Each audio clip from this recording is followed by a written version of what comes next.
You've been lied to about Jesus your whole life. Not about who he was. Not about what he taught. But about when the story actually starts. Because every Bible you've ever picked up jumps from the manger straight to the baptism. 30 years. Gone. And they gave you one verse, one, about him at age 12 in the temple, and then nothing. Just silence. Like the most powerful being to ever walk this earth spent 3 decades doing absolutely nothing worth recording. But that's not what happened. There were documents. There were eyewitness accounts passed down through the earliest Christian communities. There were entire Gospels written specifically about the childhood of Jesus, who he was, what he did, how he moved, and the church sat in a room and voted them out. The first infancy gospel. Thomas's infancy gospel. These texts circulated among early Christians for centuries before they were suppressed.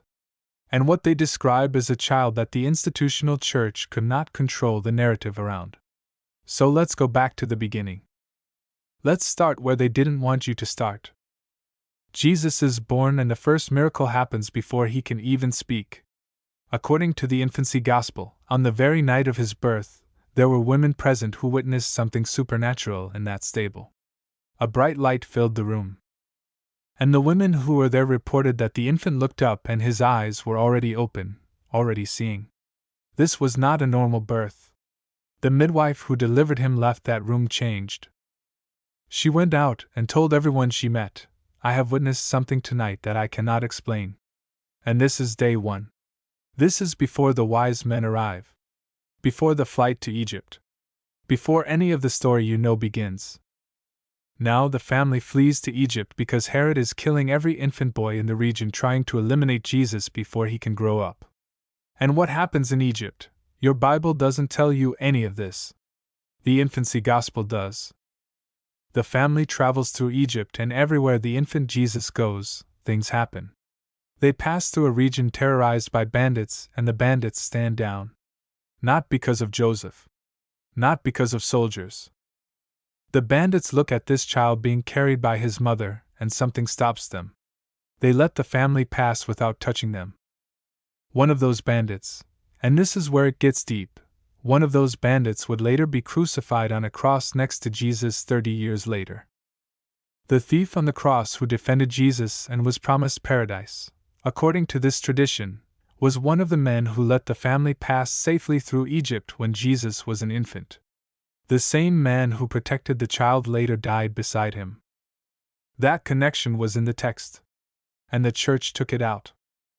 They travel further into Egypt, and they enter a city, and as they walk through with the infant, the Egyptian idols, the statues, the false gods set up in the temples, begin to fall.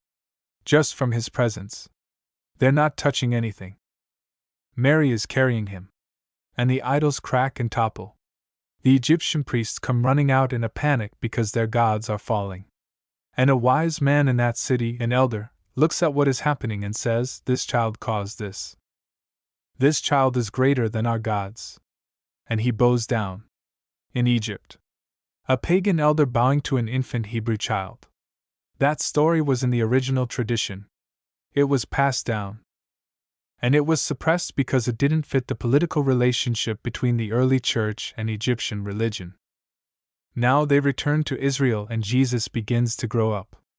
And this is where the story gets wild in a way that no Sunday school ever prepared you for. Jesus at 5 years old is playing near a stream. He's doing what children do, playing in the mud, playing in the water. And he takes clay from the riverbed, and he starts shaping it.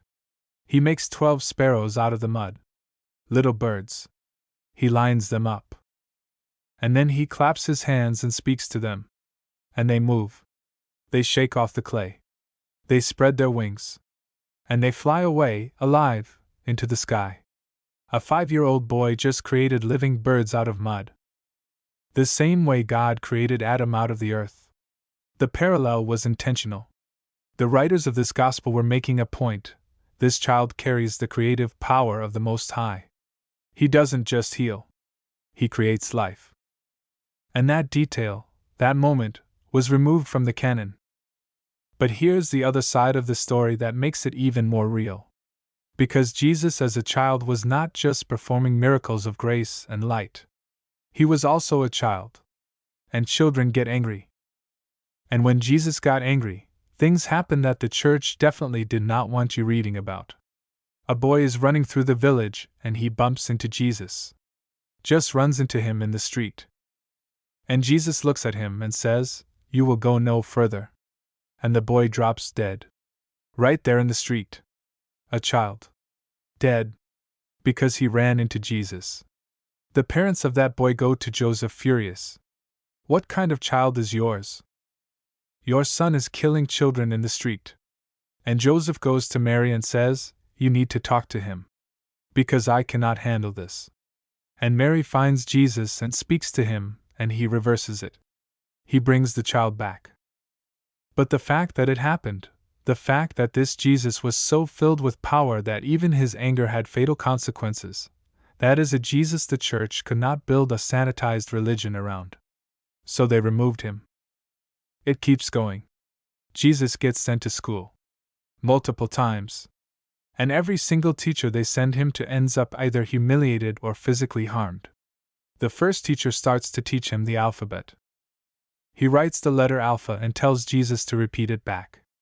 And Jesus says, "Before you teach me Alpha, tell me what Beta means." And then he starts asking questions about the deeper meaning of the letters that the teacher has never thought about in his entire career. The teacher is stunned. He doesn't have answers. Jesus is teaching him. And the teacher gets so frustrated that he reaches out and hits Jesus on the head. And immediately that teacher loses the ability to function. He collapses. Joseph has to come and take Jesus out of the school. They find a second teacher. The second teacher is more patient.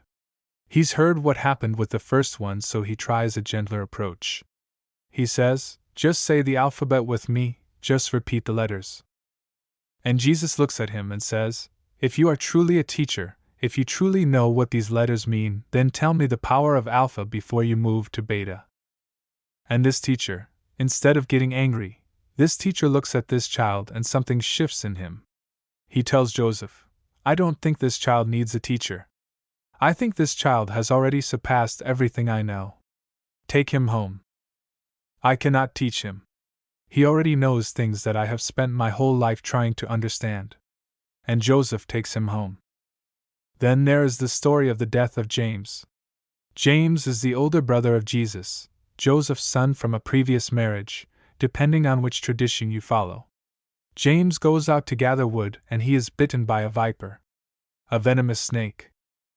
He's dying. The poison is moving through his system. And Jesus comes to where James is laying on the ground dying, and he does something simple. He breathes on the wound. He just breathes on the bite. And the swelling goes down.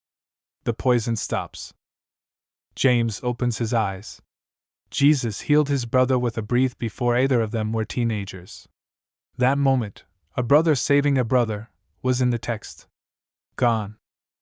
And then there is the moment that every parent who has ever lost a child needs to hear about. A child in the neighborhood dies. Not James. A different child. A young boy from the village. And the mother is devastated. And Jesus hears about it, and he goes to where the child is. And he takes the child's hand. And he speaks to him. And the child wakes up. And Jesus brings the child to his mother. This is not the ministry. This is not the official beginning of miracles. Jesus is still a boy himself. He hasn't been baptized. He hasn't stood up in a synagogue.